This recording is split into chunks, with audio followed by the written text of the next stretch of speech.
Good evening, good afternoon, good morning from wherever you are listening to and or watching our podcast. This is John and Felicia Edmerson Hello.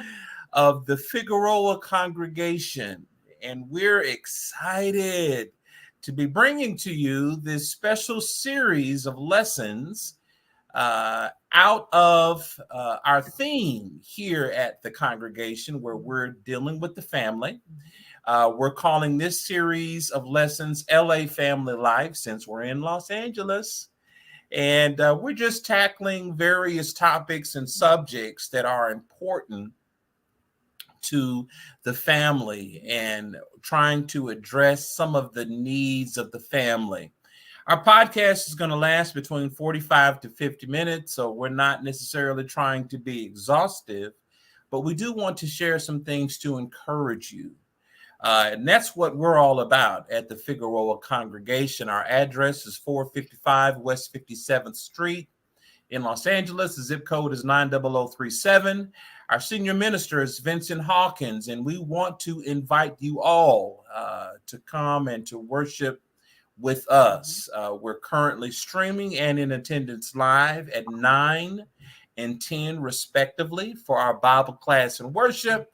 I think that's going to change. So if you want to come see us, make sure you'll see if we have an updated time. But for now, we start on Sundays at 9 o'clock and our worship service begins at 10. I'm so happy to have with me on today's broadcast my lovely wife, Felicia Edmerson. And let me get this screen correct. All right, here we go.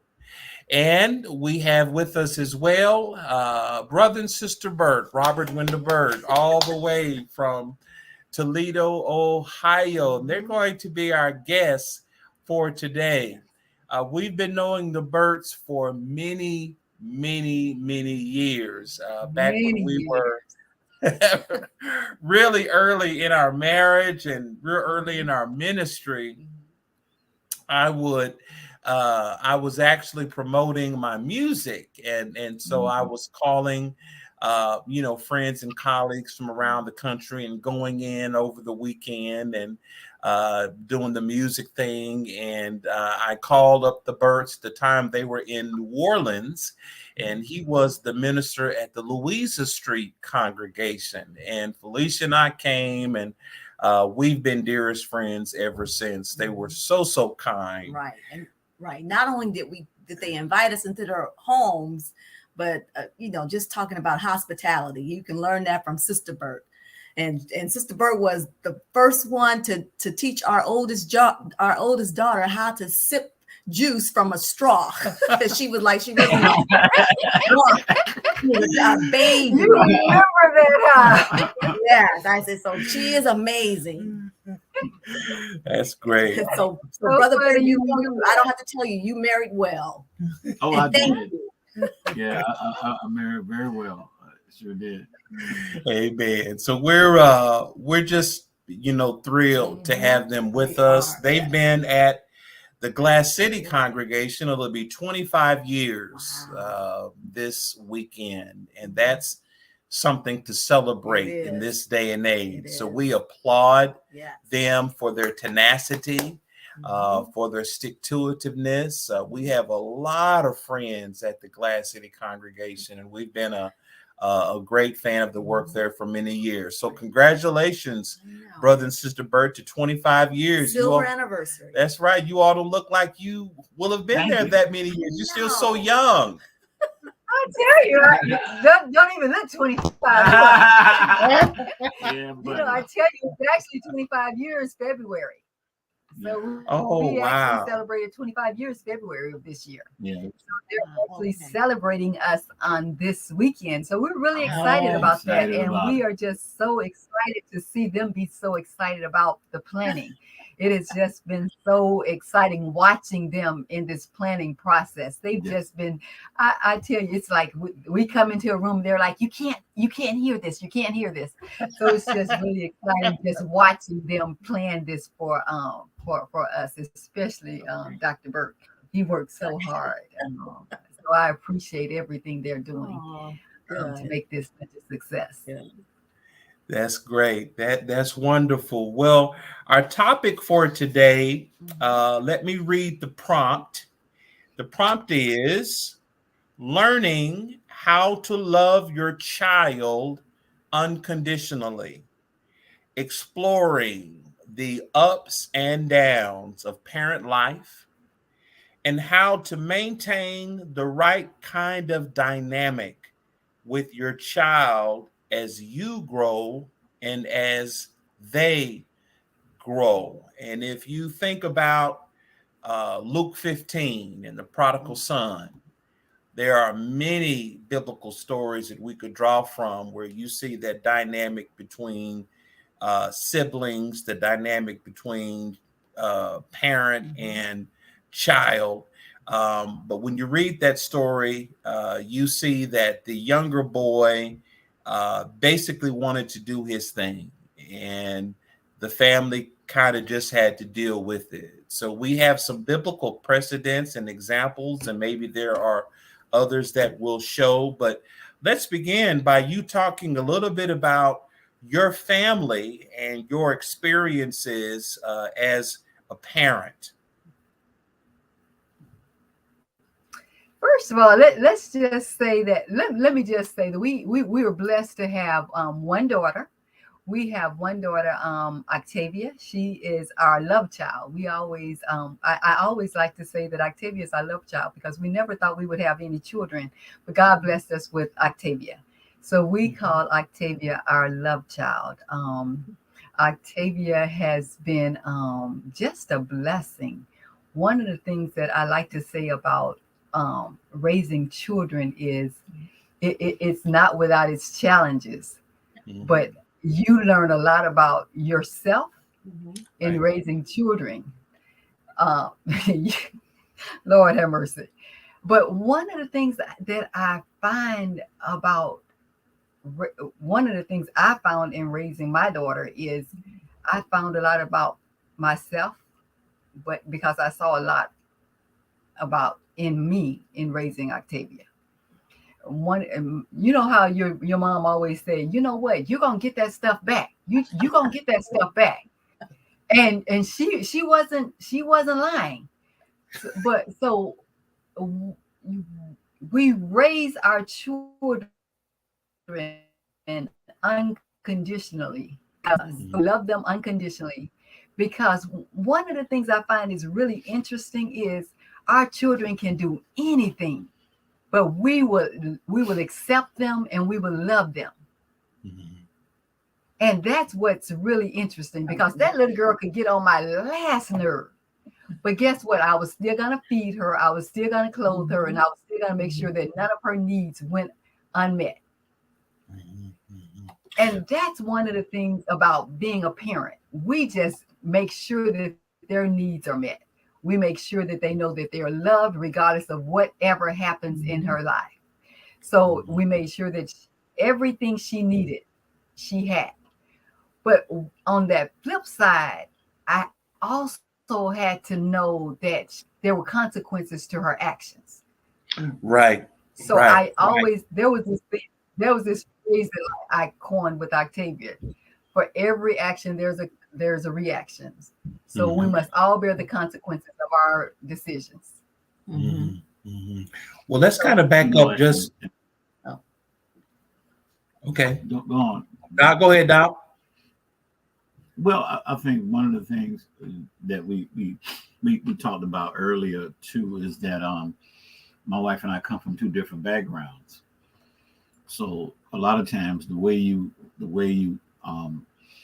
deal with children, the way you raise children, the way you engage children comes from your background, how you were raised, how the things that you were taught, the things that you saw, the things that you experienced.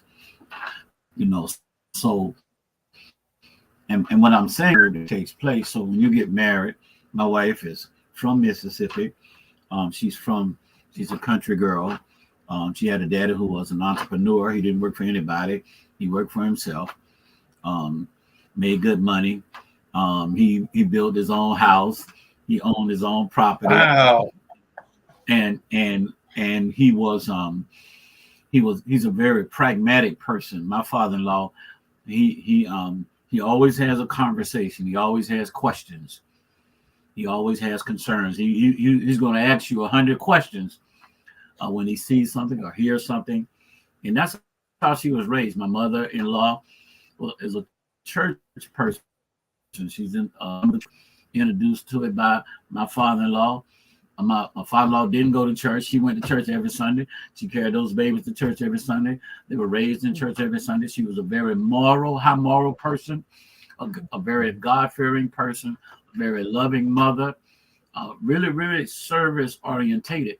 And she put that into her children. So her father put this major practical side in her. Her mother put this major spiritual side in her. Well, I come from a different kind of background. You know, here we go. I grew up in Jacksonville, Florida. I grew up in the hood. We call it Mixon Town. I didn't go to church every Sunday.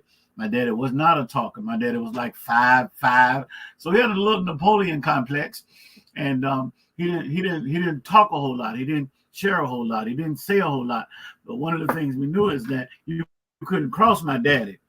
You had to, if he said something, if you knew he wanted you to do something, you did it without question. My mother was a very religious lady. We didn't go to church, but she often would be cooking and praying and singing. I would see her in a bed with the you know how the old back in the day had the big white Bible. Right. Yes, sir. Bible. She'd be reading the Bible and praying, and all of the time and singing all of the time. So that was my experience. So you got two people who come from two different experiences. They come together, they get married because they love each other, and now you got to raise a child.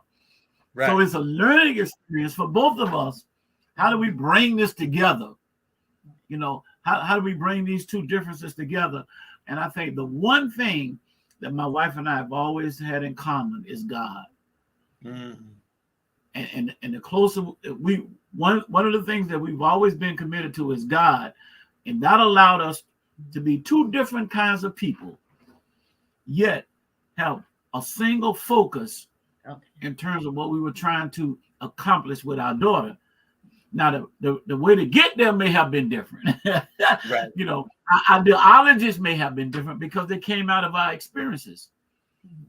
But we had to work through all of that. And I celebrated her, and she celebrated mine.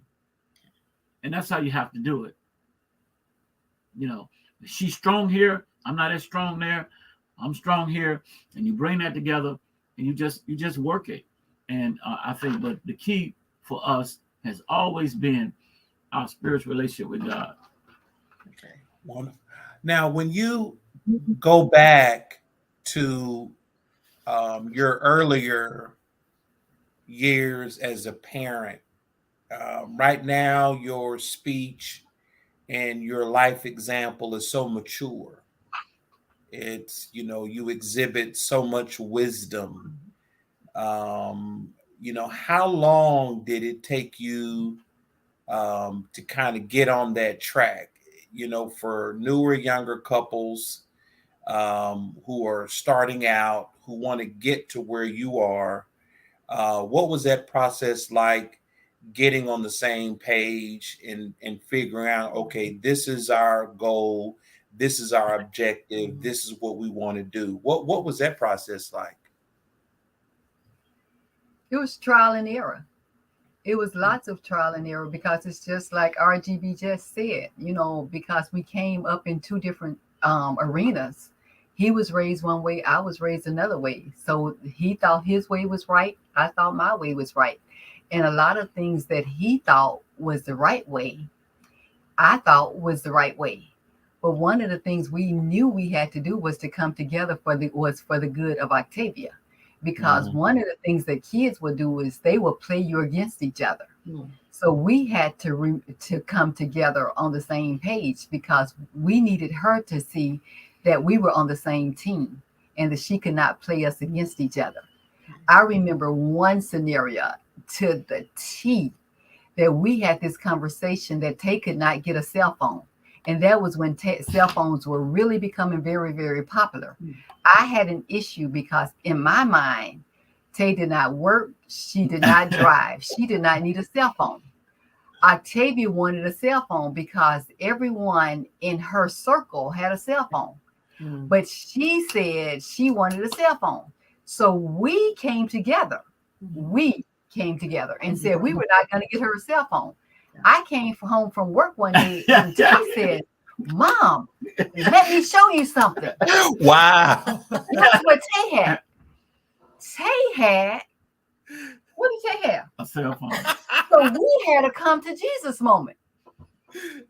And in my wildest imagination, I could not believe that the man that I love so dearly had gone against what we had said that we would not do.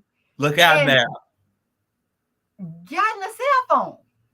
And John and Felicia, that's the challenge. So you got to remember. But wait a minute, let me finish. So when I went to this man that I love so dearly, and I said, baby, I thought we said we were not going to buy a cell phone. You know what he said? But that's my baby. Say it again. He says,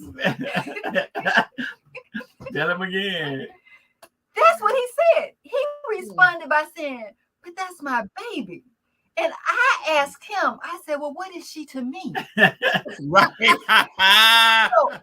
So therefore, there was a little contention in the household because there was something that we had discussed that we would not do because the problem was in my mind, and we had the discussion. I said, because there was going to be too many variables. She was going to have too much independence. It was going to take, we went through all of the reasons why she did not need a cell phone. He agreed with it. So the pragmatist you are. Yes. Oh, boy. And that's one of the things that those who are listening in the early years need to learn. Number one, we different. Winda is extremely pragmatic. Yes. I mean, she sees things in very practical ways. I'm not as pragmatic as she is. I'm a bit more emotional. I'm a bit more feeling oriented. So sometimes I make decisions based on my feelings. She makes decisions based on logic. Do you know what the moral of the story was? When we got a bill for $1,500. Oh, did it make sense? Okay. But I'm going to tell you, I recognized, because when she, I recognized that that's when you learn how to listen, and even though I'm that's like my little girl, and I can look at her big pretty eyes, and I can see tears in her eyes. You know what I'm saying? I had to learn that I could not allow myself to be moved simply by my emotions. Mm-hmm. And I had to learn how to respect, based on those consequences, how to respect how practical she is and how she sees things. And so we got to negotiate through all of that. My feelings and her practical thinking and constructs, so that we can meet in the middle and say, and really decide, maybe you want this, but what's best for you. Mm-hmm. Mm-hmm. And I think when you're young, everybody who gets married and they're young and have children are different. Mm-hmm. People are different. They're not the same. They come from, that's why I talked about our where we came from, our experiences. Mm-hmm. So we are shaped a certain kind of way. Our thinking is a certain kind of way. The way we were raised a certain kind of way. And so my mother always tried to make sure with a little bit that we had a lot. Right. She really did, And so even though we didn't have a lot, we felt like we had a lot. You know what I'm saying? Mm-hmm. But it was because of my mother. It was because of my mother. So, and I was close to my mother because my daddy was not a communicator. He just went to work and came home. So, you got these different dynamics Right. that you come into a relationship with when you get married. And they show up between the two of you all, but they really show up when you start having children. Right. Oh, Right. they really show up. Yeah, they really manifest themselves then. Mm-hmm. And so my suggestion is you have to learn how to listen, to learn how to listen and learn how so I can respect what she says, and she can respect what I say, even though I may be feeling something different or thinking something different. Right. I got to get outside of myself and get into what she's saying, so we can make decisions as parents. It's going to be good for our children. And I think that's the key. As a younger couple, you have to respect each other and you have to listen to each other, and you have to put your feelings aside, and you can't go up to battle every time, because you can't always think it's your way or the highway, because sometimes when you're young, you want it to be your way, but it has to be for the good of the family. You see what I'm saying? Because sometimes we want, okay, this is the way I see it. Just because it's the way I see it doesn't make it the right way. So you have to be objective in your decision making. And I'm thinking about this too, Felicia and John. Sometimes our theology messed us up. It'll mess us up, because theologically, I'm the preacher, and I say the Bible says I'm the head of the house. And so sometimes theology messes up because I say, well, I'm the head of this house. But what does the word head mean? And that's a good question. The word head in and of itself, and you can give some attention to it if you're listening to this, means to bring the best out of. Yeah. That's what I do. I have to bring the best out of. And sometimes bringing the best out of means and that I just don't listen to myself. I got to listen to her in regards to parenting. Amen. Because my wife is going to bring a lot of stuff to the table that I don't bring to the table. And I'm going to bring some stuff to the table that she doesn't bring to the table. So being the head of my family means my overall objective biblically in this family is to bring the best, that we bring in all of the information that's necessary to raise healthy children. Wonderful, wonderful. Now let me ask about that $1,500, and Dr. Birt, if you can just check your phone. Okay, so all right. What you want me to do? All right, there we go. So love the story. That's exactly what we need. And okay, so you get the bill for $1,500. Maybe it's some other kind of infraction, whether that's your child sneaking out at night, maybe some money comes up missing. How did you handle the reality of your child doing something that hurt you, and whether that's like it hurt your heart, or maybe it hurt you financially? Like, how did you work through that process? One of the things that you did say, Sister Birt, is or at least my interpretation of what you were saying is, not to make everything a war or a battle.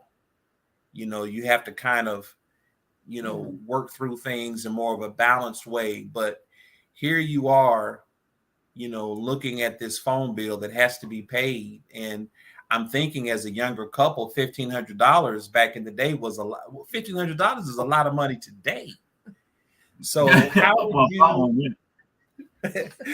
how did you work through all of the emotions and thoughts around dealing with that big bill, and just how that may have made you feel?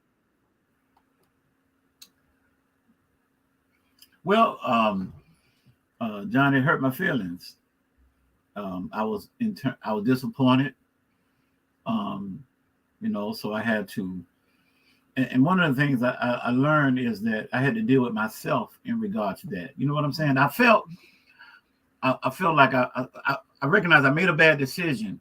I didn't make the best decision, and I felt bad about that. I felt bad about the fact that I didn't embrace the advice of my wife. I felt bad about that. I was, and I was just disappointed that my daughter took advantage of the phone. I was really disappointed in me first, just not doing what was best for her. So I deal with my emotions. You just feel a certain way. I understood that these were feelings. Right. I didn't take it as it defining how I am as a parent. I didn't take it as I fail as a parent. I didn't take it to that level, but I did feel like, okay, my emotions were challenged, and so I felt the necessity to work through my emotions, to work through my feelings. I had to work through my feelings because I recognized if I didn't work through my feelings, I may say something or do something that adds fuel to the fire. Mm-hmm. And I didn't want to do that. I didn't want to do that. I wanted to first settle my emotions and settle my feelings, and then I wanted to, secondly, engage my wife, because I know that was disappointing to her, So I felt bad about how I disappointed her, and went beyond an agreement that we had made. And so I wanted to reconcile that with her, and my feelings, and reconciling with her was the second thing I decided to do. And then the third thing was to address my daughter. And so I addressed her, just she and I. Initially, I talked with her, and of course there are consequences. Give me your phone. There are consequences to that kind of behavior. Give me your phone. But that conversation between Octavia and I was one that was very honest. Mm-hmm. I was very honest. I was honest, first of all, about me. Okay.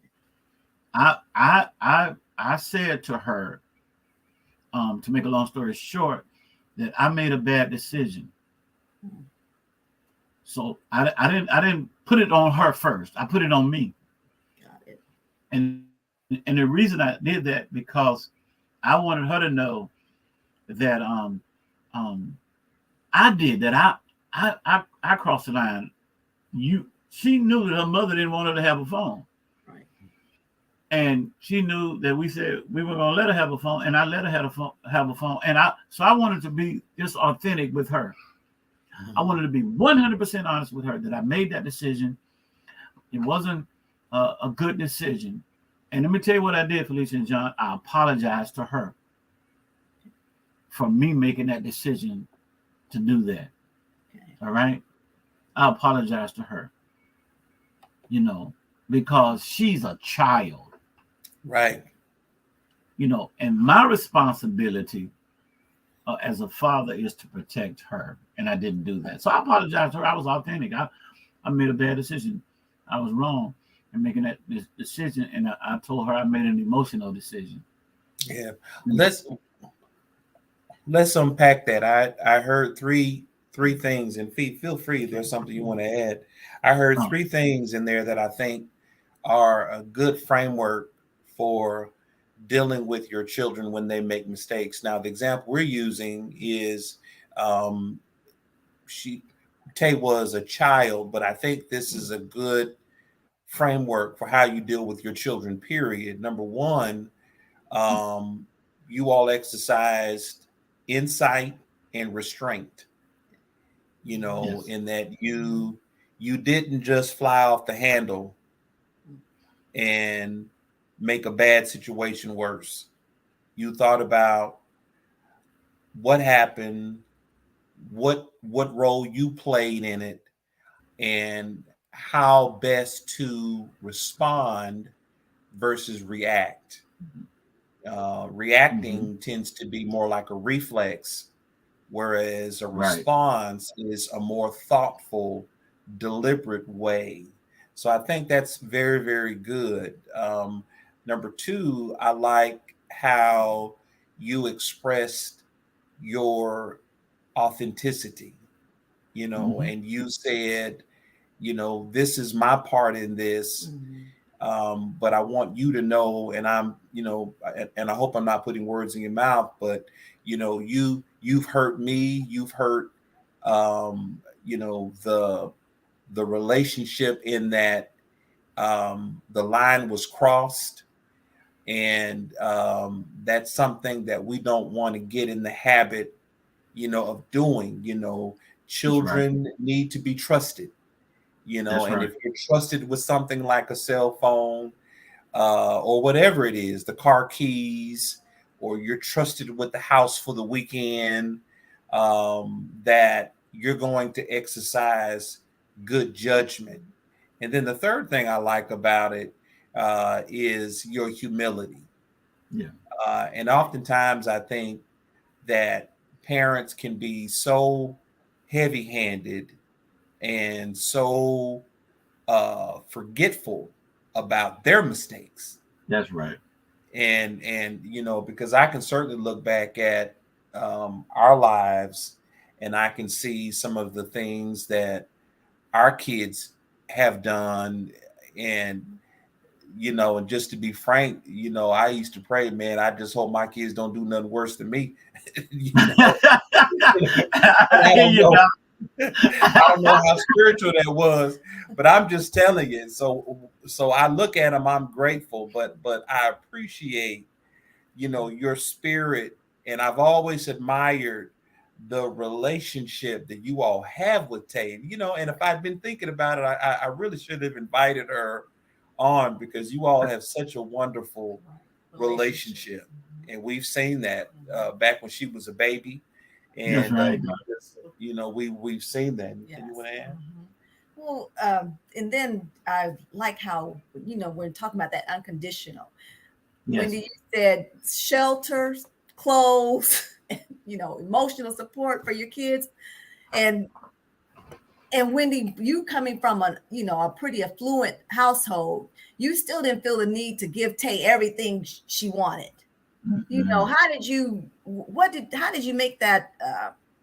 How did you balance that when you can't afford to give her whatever she wants, but that she doesn't need everything she wants?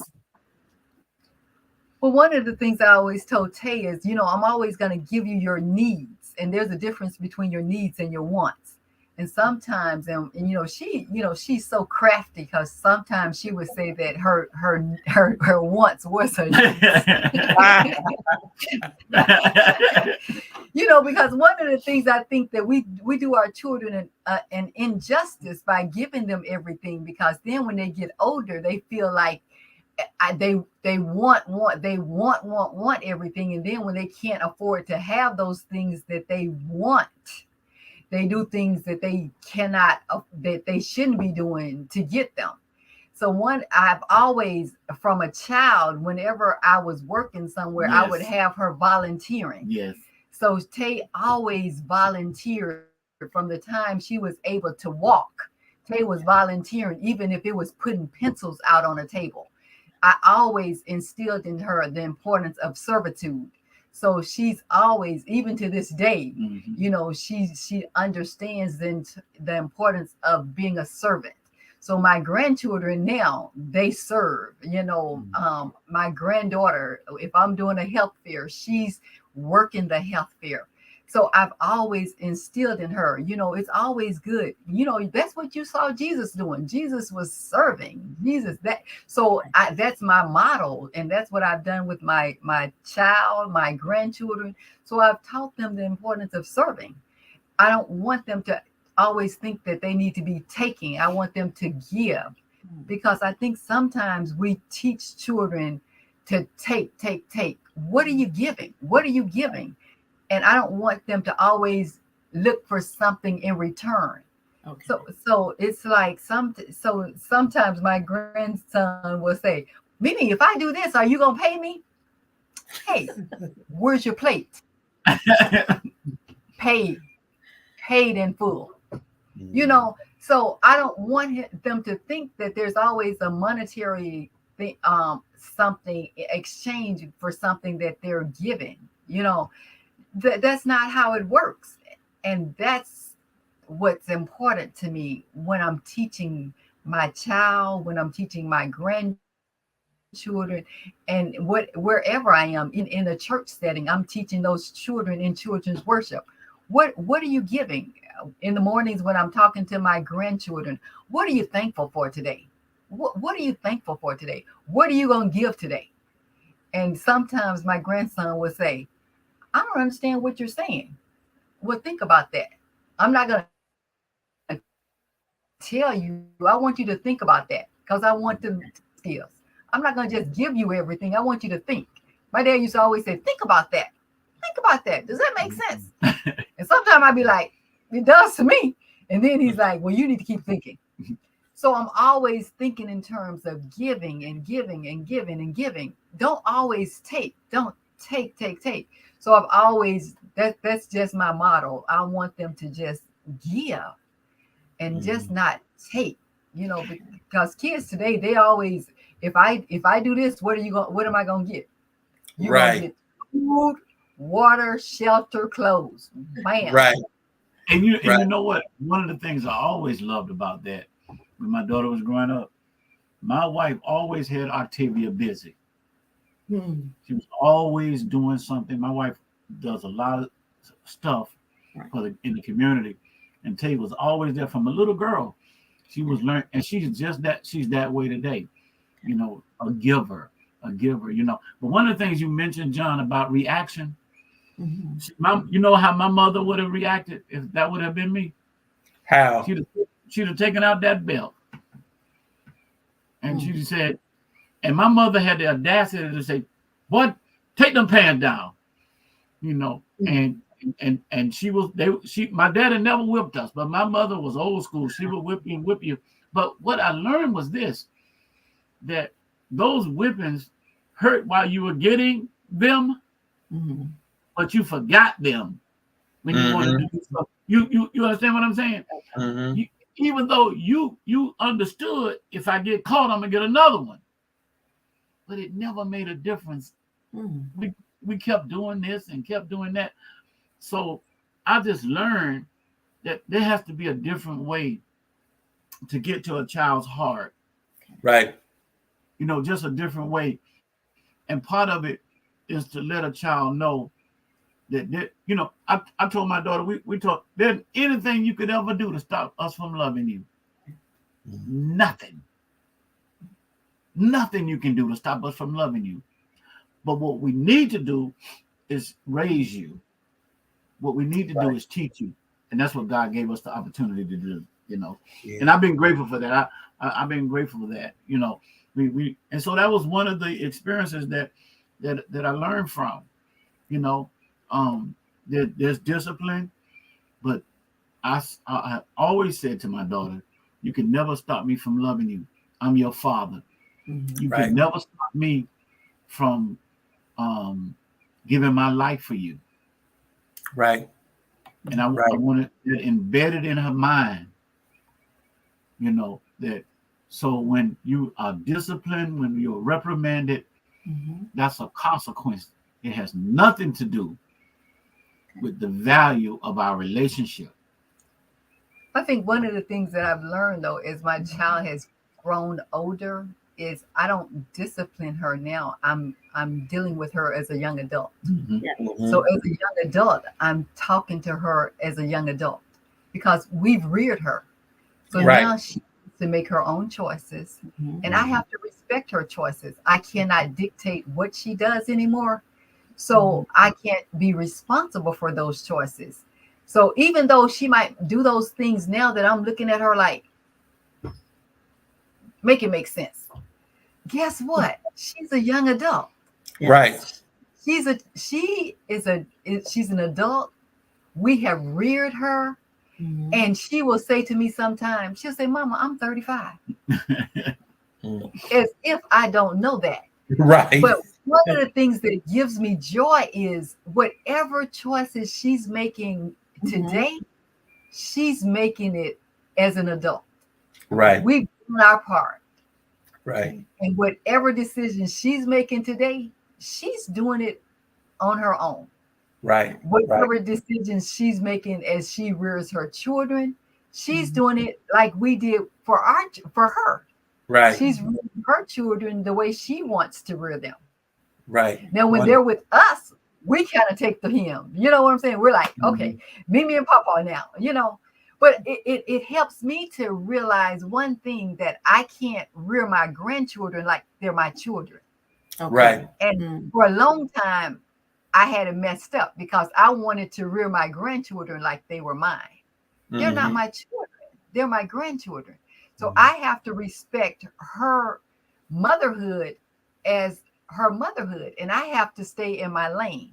Okay. So as much as I want to put my mothering spirit on my grandchildren, I want to stay in my Mimi lane. Does that make sense? Yeah. Because a lot of times what we want to do, we want to say, well, wait a minute. But I have to respect her mothering skills, and I have to stay in my lane as a Mimi. Right. And as much as I want to address their father about the kids, I do it in a very respectful way. And I think that's the challenge as you become grandparents. Yeah. Right. You want to raise your grandchildren the way you would want your children to be raised, but you have to stay in your lane. Yeah. Right. Because I've raised my child just being a Mimi. But I'm going to tell you, I'm proud of Octavia, because when at the end of the day, Felicia and John, I see her mother in her. She's a wonderful mother. My daughter is Windy. I things I hear her say, and I see the things that she does as a family. I see my wife in her, and I think that's what we're doing, recreating. Okay. And historically, our people had generations of recreating families. Right. So we talk about we talk about generational wealth. And of course, I have no problem with that, but there needs to be generational ethics. Right. Family ethics. Man. Because at the end of the day, when you are up against something, I need to be able to say, my daddy wouldn't do that. My daddy wouldn't say that. My mama wouldn't do that. My mama wouldn't. My mama wouldn't say that. And that goes from how you raise your children, to how they raise their children, to how they raise their children, and you just want to create, that kind of legacy. Right. Not with just finances. Right. Not with just education. My daughter's a nurse. Not with just education, but with ethics. Right. With relational family ethics. And so where when I'm dead and gone, my wife is gone, and my daughter will say, well, that's not what my mama said. That's not what my daddy said. That's not what my mama did. You know what I'm saying? And then the grandchildren will say that about their parents, and the great grandchildren will say that about their parents. I think we have to look down the line about how we build relationships in our families, from parent, in the context of this discussion, from parents to children. Right. And those generational ethics, we teach people how to build families. Right. And that's been what we've been all about. We're going to teach you how to build families, how a family ought to operate, And so I've never used bad language when I communicated with my daughter. And she never seen me use bad language when I communicated with my wife. She never witnessed that. And that's the dream and the vision that you have. She never seen me raise my hand. Never. Right. And so those are the kind of things, the behaviors that you want to instill in children. They're going to be challenged. Right. Everybody going to make mistakes, But the one thing I said to her, and my wife has said to her, often when you make a mistake, what you learn from it. Right. What kind of example did we give from making mistakes? What kind of example did we give from how do you respond to mistakes? Do you keep doing it?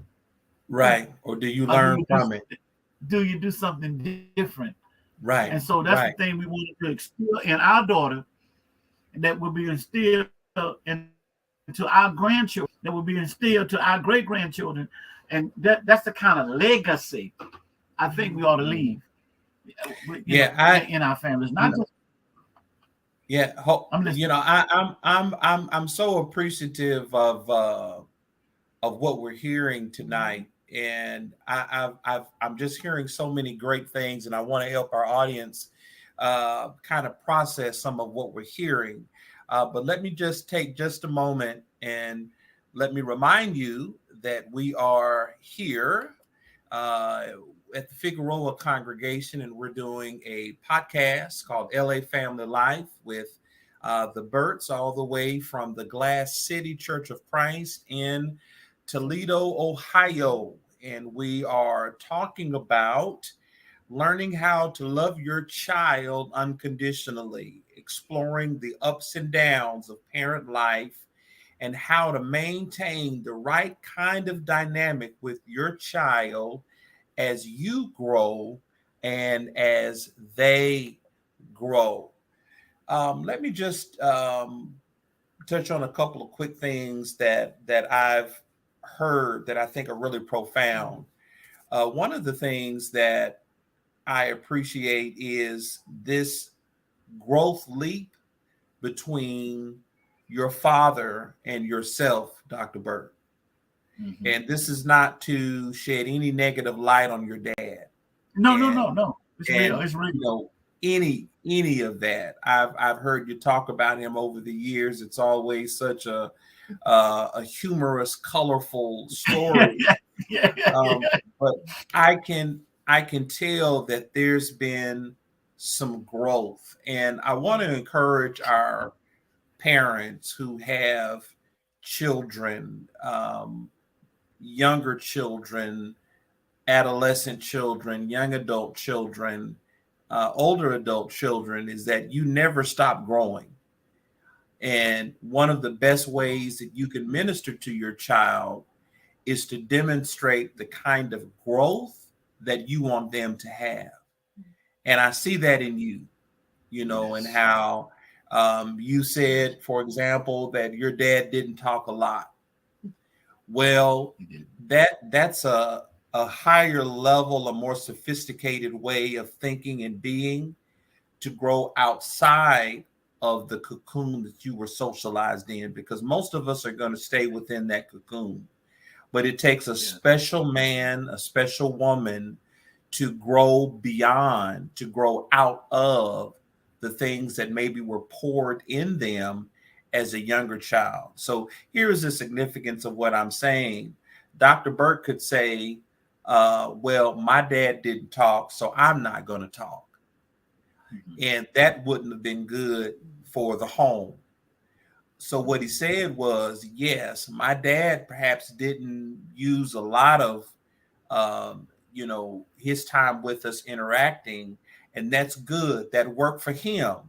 But when I choose the kind of father, the kind of parenting style I want, I'm going to talk to my child. I'm going to talk to my wife. We're going to have the kind of home where we communicate and we share openly and freely. And that's the growth. If you look at what we wanted to talk about today, that's demonstrated growth, and that's a choice that he made. So for those who are listening to us, that's some encouragement there, that you don't have to be relegated to what you saw as a child. Some of us saw some pretty difficult things as children. And if we all, including our parents and grandparents, could turn back the hands of time, we do a lot of things different, but we can't. So what we can do is learn from those things and try to be better in the moment and moving forward. So I appreciate that so much. And then I also appreciate the tone and the gentleness that you exhibit. When you look at Galatians 5:22 and 23, where the Bible talks about the fruit of the Spirit, one of the least hyped fruit of the Spirit is gentleness. And I think that that's sad, because that's so important, that when God thought about how to demonstrate our maturity, he didn't say that, I want you to be the first one up hollering and shouting when the preacher's preaching a good point. That's good. Mhm. He didn't say, I want, you to have some super demonstrative musical talent, skill, or ability. And, you can move the church. All that's great. What God said was, I want you to be gentle.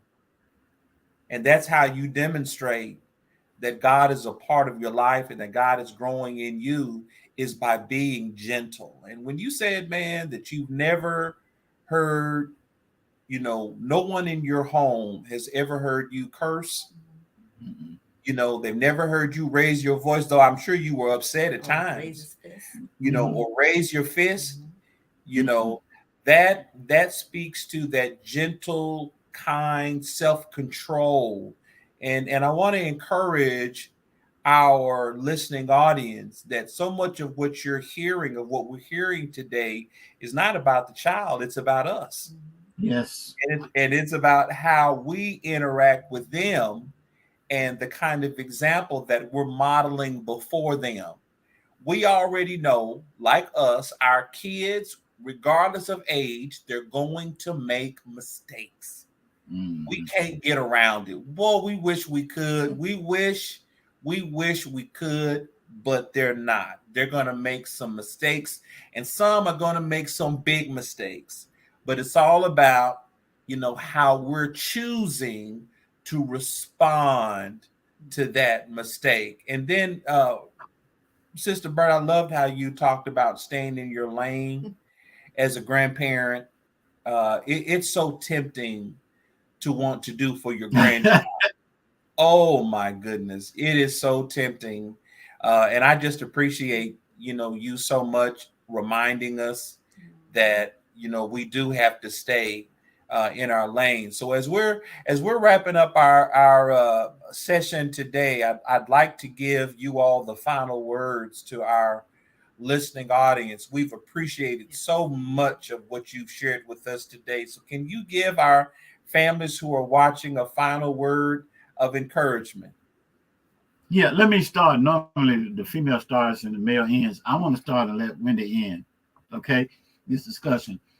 And I appreciate what you just said about me, John. Well, what made that happen is Wendy. That's what made it happen. See, it's hard to get away from what you've seen all your life. Mm-hmm. That's just hard. It's just hard to do. So my wife would say, when you're in that pulpit, or when you teaching the Bible class, man, you just going at it. You just think this, and then you get home and you act just like your daddy. That's what she would say to me. And so she said, "You're just like your daddy. You just now." She didn't say it in the derogatory manner. She said, "You just won't talk a lot. But what she did was, in a very encouraging way, I need you to talk. You got to address this. I'm just being real." So Wendy pushed me, as a wife's supposed to do. She influenced me, to move outside of that structure and that frame that I experienced as a child, growing up as a child, even as a teenager. She's the one who said, "Hey," and so I sit beside her today, appreciating her doing that, because God gave me enough of Him to be humble enough not to be threatened by the fact that she said to me, you got to. And this is in the context of my daughter, because my daughter was my world.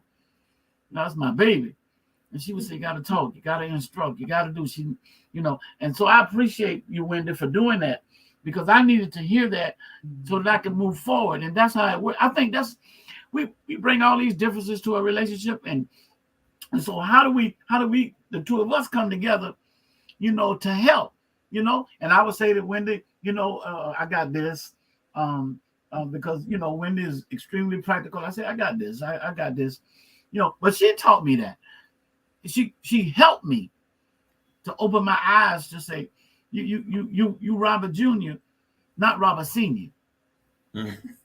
And so my suggestion is, embrace who you are as a mother, embrace who you are as a father, embrace your experiences, and learn that those things that you experienced growing up as a child into your adulthood that is not very functional, that is going to be a detriment to your children, learn from it. And if you're a man, it's not unmanly to learn from your wife. And if you're a wife, it's okay to learn from your husband. Good stuff. You're Good learning stuff. from each other. Good stuff. How to be a parent. How to be a parent. Because in the words of my mentor, and I'll leave this, we all like donuts. We got holes in us. Mm-hmm. So we need to help. We need to help each other. I don't think there's anything else for me to say. I just think that as parents, we love unconditionally. We love the way God loves us. Yes. We accept our children the way God accepts us. And as partners, we stick together. Yes. And our children need to see that. Yes. And as long as we stick together, that's all. That's all. And that's what Rob and I do. We stick together with Tay. We stick together with our grandchildren. And with that, we can't lose. Right. Well, thank you all so much. We appreciate the time we've had together on our podcast. This is a pre-recorded session.